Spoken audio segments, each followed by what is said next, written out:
The letter arrived on heavy, cream-colored parchment, smelling faintly of pipe tobacco and damp earth. Anya, normally a bright light wedding photographer, almost dismissed the inquiry for the sheer strangeness of the address. Blackwood Manor, Northumbria Moors. It was a castle, really, an ancient brooding silhouette against the iron-grey sky, and the job was to document the union of Damon Thorne, the family's heir, and Seraphina Beaumont, a woman whose beauty in the provided portrait felt cold and perfectly sculpted. The pay was exorbitant, enough to fund a year of Anya's independent art projects, so she accepted, sealing her fate with a signature. Her drive to the manor was a gradual descent into isolation, the road narrowing until the stone walls of Blackwood loomed into view, draped in clinging ivy that looked less like decoration and more like skeletal hands clutching the structure. The air thinned, and a perpetual mist, tasting of peat and rust, coiled around the gateposts. She was met not by the happy couple, but by the other brother, Lucian Thorne. Lucian Thorne was a study in controlled tension, older than Damon by perhaps 5 years, with eyes the colour of polished granite and hair perpetually damp from the moor air. While Damon, glimpsed briefly in the foyer, possessed a charming, if brittle, exuberance, Lucian carried the weight of the castle on his shoulders, his tailored charcoal suit unable to mask the coiled danger beneath. He wasn't exactly rude, but his politeness was razor-thin, suggesting a man constantly fighting an internal battle. "Welcome to Blackwood, Miss Reid," he said, his voice a low, gravelly baritone that seemed designed for secrets. "I trust the journey wasn't too taxing. Please understand, the internet connection here is unreliable and the light is fickle. You will need to rely on instinct. And perhaps the darkness." He escorted her through vast, echoing halls lined with portraits whose eyes seemed to track their movement, past tapestries depicting hunting scenes so grim they felt like warnings. The sheer scale and antiquity of the place, the rotting velvet, the chill that penetrated bone, the scent of mildew and expensive leather, was overwhelming. Her suite, too grand and too quiet, overlooked a bleak courtyard where a single dead fountain stood sentinel. That evening, at the pre-wedding dinner, the atmosphere was suffocating. Lord and Lady Thorne, the parents, were stately, icy figures, their smiles mechanical. Seraphina, the bride, was stunning, wearing an emerald dress that contrasted sharply with her pale skin, but she spoke only in murmurs, her gaze fixed on the groom, Damon, who was attempting to inject strained laughter into the room.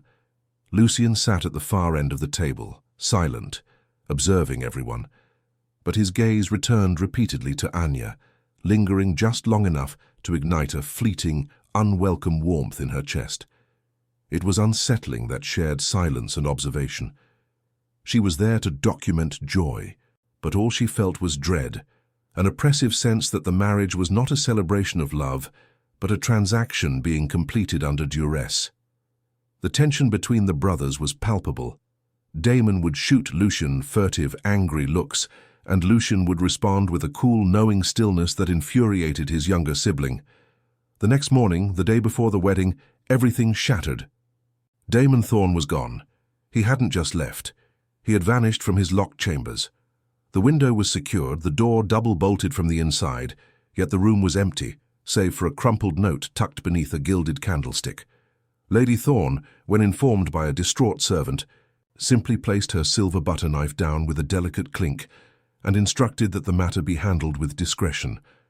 The wedding, she declared, was merely postponed, not cancelled. Lord Thorne merely poured himself another scotch, his jaw set in stone.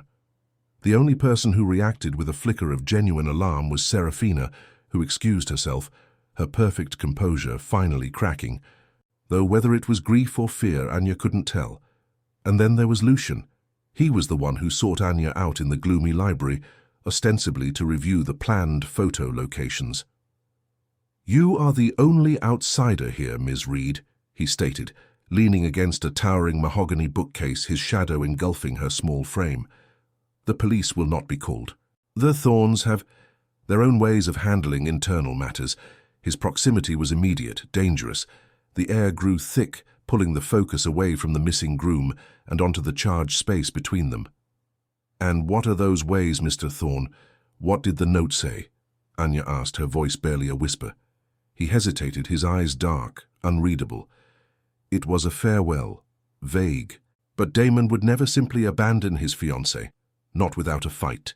He was scared of something, Ms. Reid, not of Seraphina, but of what marrying her represented. He moved closer, his scent, pine and damp wool, filling her senses. You have a keen eye. You saw the truth in those rooms. Help me find him, or at least find the truth of what this place is hiding. I can't trust anyone else in this house, especially not the staff and certainly not my parents. Anya knew the risk. Getting involved meant falling into the gothic trap this family had set, but the idea of Damon simply running felt wrong. More compellingly, the urgent, desperate plea in Lucian's eyes, the way he seemed to be reaching out to her across a chasm of his own creation, was a magnet she couldn't resist. She agreed, sealing the alliance with a silent nod, her professional mandate now irrevocably replaced by a dangerous, illicit pursuit of knowledge.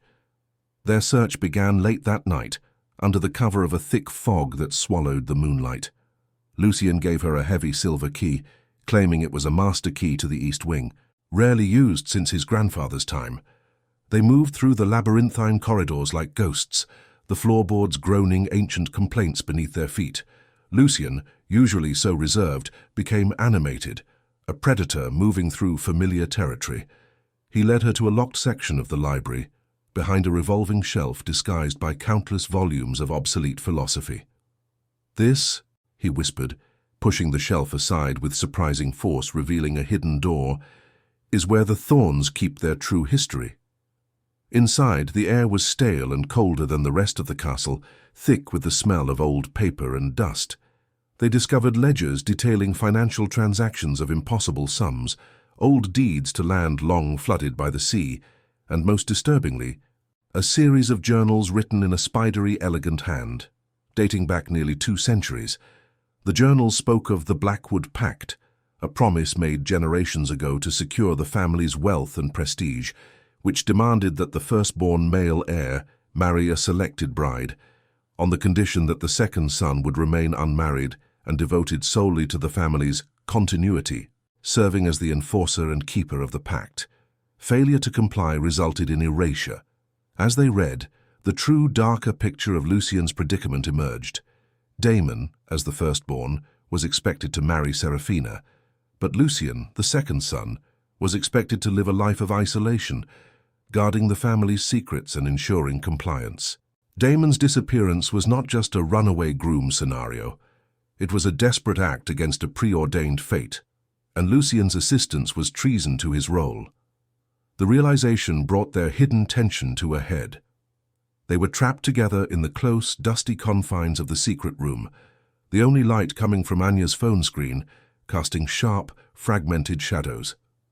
She looked at Lucian, seeing the pain and the burden he carried, the sheer crushing weight of his inherited loneliness.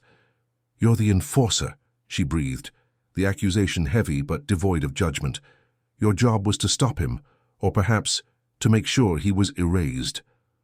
His eyes, which had held her attention since she arrived, were now filled with a raw, agonizing truth, and she saw the man beneath the duty. "I was," he admitted, his voice barely audible, his control finally slipping away like grains of sand. "But Damon was my brother, and you are the first person in years who hasn't looked at me as just another piece of the cold stone. I was ready to fulfill my duty, until you brought the light in with your camera, Anya. You showed me what I was giving up." He took a decisive step toward her, closing the small gap between them, until the heat of his presence was an undeniable fact, and the air crackled with unspoken desire, a desperate hunger born of fear and proximity. She could feel the hard, muscled tension of his body beneath the fine charcoal wool, the strong, tense line of his jaw, the depth of his exhaustion and despair. The danger was intoxicating, a forbidden fruit offered in the heart of a crypt. "I don't know who to trust," she whispered, her hands instinctively reaching up to cup his face, her thumb tracing the harsh, stubbled line of his cheekbone. She felt him lean into the brief, feather-light touch, a profound acknowledgement of her presence. "Then don't trust the family," he rasped, his breath warm against her ear as his head dipped, his eyes dropping to her lips. Trust what you feel right now. Trust that this house wants to consume us both, and we only have each other to fight it." The silence that followed was heavy, pregnant with a tension that was 10% erotic and 90% sheer desperation. He leaned in, his kiss initially rough, demanding, tasting of scotch and secrets, quickly softening into something exquisitely tender, a profound fusion of two people seeking refuge from a coming storm. His hand cupped the back of her head, anchoring her as the world dissolved into the warm, desperate reality of their embrace. The forbidden nature of their intimacy, the photographer and the family's dark keeper, sharing stolen passion while a groom was missing, made every touch an electric shock, a rebellion against the suffocating rules of Blackwood. They were standing on the precipice of ruin, and the immediate, powerful physical connection was the only anchor they had, a promise of escape and salvation hidden in the shadow of the manor. They emerged from the library before dawn, bound by a secret and a shared physical vulnerability that was terrifying. They had found one crucial detail in the journals. The family's wealth was contingent on the firstborn heir being present, not married, on the date of the wedding. If he was present but refused the bride, the pact was broken, was and the wealth was dissolved into a shadowy trust controlled by the second son, Lucian, but only if the second son was unmarried. Damon hadn't run away. He was hiding somewhere in the castle, waiting until the deadline passed, fully knowing the burden he was dumping on Lucian. The family, unable to admit he was hiding, created the fiction of the disappearance to buy time. But if they forced Lucian to take the oath of the keeper immediately, he too would be trapped. Lucian's true agenda became clear. He didn't want the inheritance, and he certainly didn't want the isolation. He wanted out, and his connection with Anya was both his greatest risk and his only viable escape route. The key, they realized, was Damon's safe place. I mentioned cryptically in the crumpled note, the place where the Blackwood heart still beats.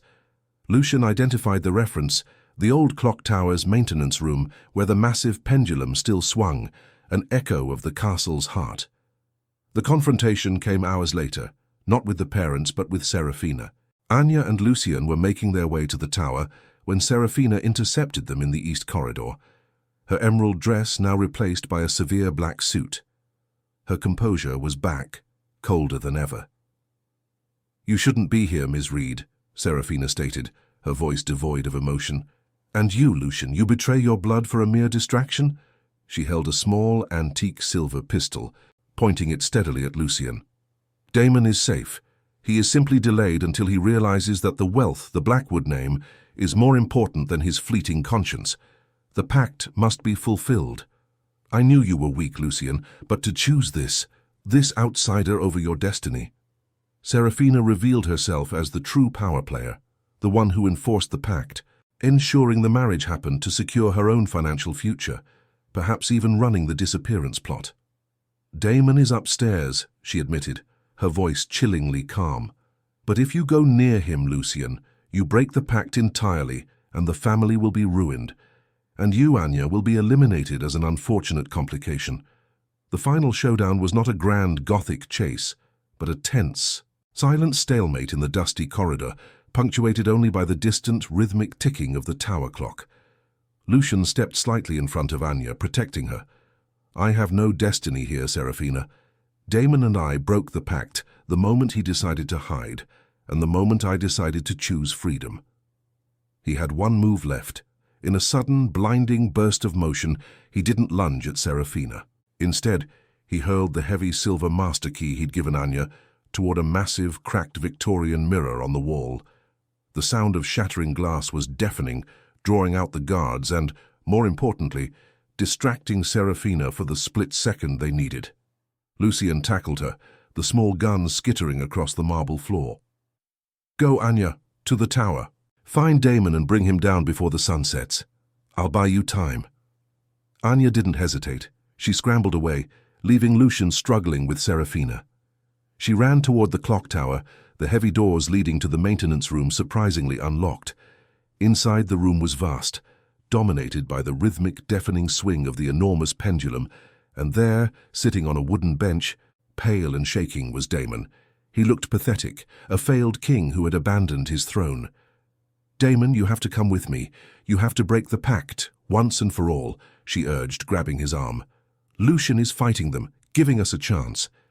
Damon was hesitant, paralyzed by a lifetime of fear and obligation. "If I go out there, they'll destroy us," he mumbled. "But if you stay, they destroy Lucian," she countered, pulling him toward the exit. As they descended the winding stone staircase, they heard the sounds of shouting and the heavy thud of footsteps below. The parents, Lord and Lady Thorne, having realized the extent of Lucian's betrayal, were attempting to block the main exit.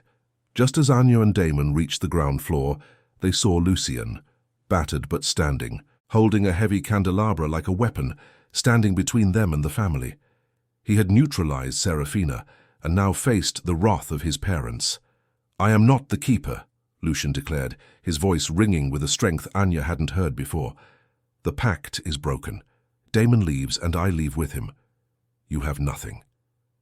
Damon, finally seeing his brother's selfless act, found his resolve.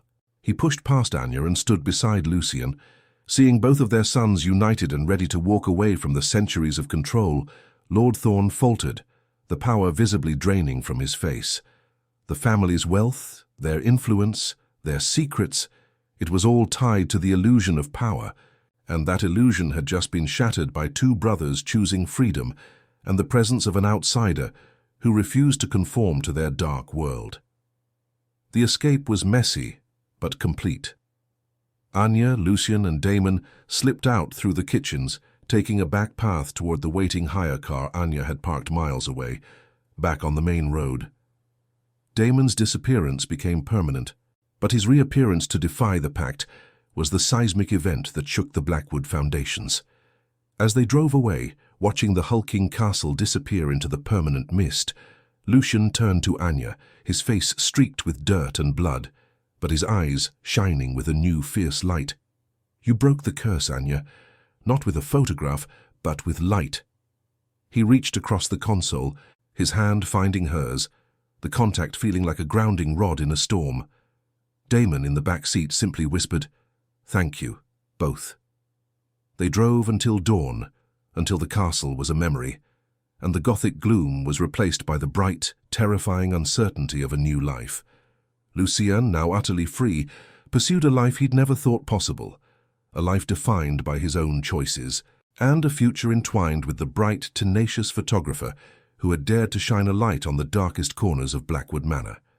The danger was gone, the secrets were buried under the moor, and the only thing that remained was the shared intensity of their new beginning. If you love this story and want to hear more like it, please hit that subscribe button. It truly means the world to us and helps us grow. And hey, while you're at it, let's aim for 50 likes on this video. Help us smash that goal.